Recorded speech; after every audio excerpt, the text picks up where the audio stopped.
Hello everyone. তো তোমরা সবাই কেমন আছো? আশা করি সবাই ভালো আছো, আমিও ভালো আছি। ভিডিওর শুরুতে এতগুলো ফুল দেখে সকলেরই মনটা ভালো হয়ে যাওয়ার কথা। সেদিন ছিল মা বিপত্তারিণীর পুজো। তো সকালে যথারীতি আমি ঘুম থেকে উঠে ব্রাশ করে স্নান করে আলতা পরে শাড়ি পরে সিঁদুর টিপ পরে একদম লাল টুকটুকে বউ হয়ে রেডি হয়ে নিয়েছিলাম। বাঙালি হিন্দু ধর্মের খুব কম পরিবারই আছে এই পুজোটা করে না। তো আষাঢ় মাসের শুক্লপক্ষের দ্বিতীয়া থেকে দশমী তিথির মধ্যে এই পুজো করা হয়ে থাকে।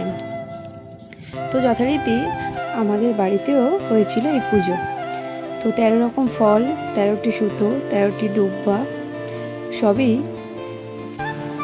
গুছিয়ে নিয়ে চলে গেছিলাম মন্দিরে। মন্দিরে গিয়ে দেখি পুরোহিত মশাইও এসে গেছে। তিনি তার মতো পুজোও শুরু করে দিয়েছেন। কিছুক্ষণ তিনি পুজো করার পর এদিকে এসে গেছিল আমাদের পাড়ার কিছু কাকিমা, ঠাকুমা, বৌদিরা, তারাও সবাই মিলে পুজোতে বসেছিল। তো এরপর শুরু হলো আমাদের অঞ্জলি দেওয়া। অঞ্জলি দেওয়ার পর পুরোহিত মশাই ব্রতকথা বলল। ব্রতকথা সবাই শোনার পরে সবাই খুব মন দিয়ে ব্রতকথা শুনেছিল। হিন্দু ধর্মে কথিত আছে মায়েরা সন্তান ও পরিবারের মঙ্গল কামনার্থে এই পুজো বা এই ব্রত করে থাকেন। তো এরপর সবাই ব্রতকথা শুনে যে যার তাগা সবাই বেঁধে নিল এবং সবাই চরণামৃত খেয়ে ব্রত শেষ করলো।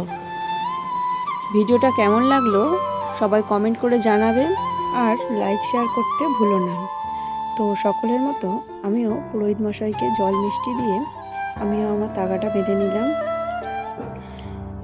এবং পুরোহিত মশাইকে প্রণাম করে আশীর্বাদটাও নিয়ে নিলাম। তো সবশেষে আমি আর বড় মাও চরণামৃতটা খেয়ে উপোস শেষ করলাম। তো সবাইকে টাটা, দেখা হচ্ছে অন্য কোনো নতুন